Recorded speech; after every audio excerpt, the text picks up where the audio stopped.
কাজে থেকে বাসায় আসলাম। বাসায় আসার পরে এখন কি রান্না করব, কোনো রান্না করাই ছিল না। তার জন্য আমি আজকে চিন্তা করছি, এখন এত রাত, কয়টা বাজে দেখেন, 1:47 রাত হয়ে গেছে। এখন আমি ইলিশ মাছটা রান্না করব। এই যে টমেটো আর পেঁয়াজ দিয়ে ভোনা করব।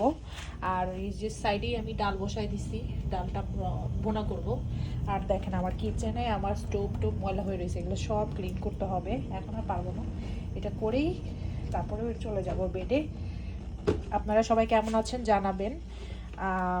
অনেক অনেক হ্যাট্রিক, অনেক ঠান্ডা, অনেক বিজি।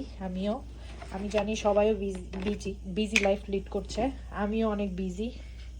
সো আপনাদের সবাই আমার ভিডিও দেখবেন, ভালো লাগলে অফকোর্স লাইক করবেন, প্লিজ কমেন্ট করবেন, জানাবেন আমাকে কেমন লাগে।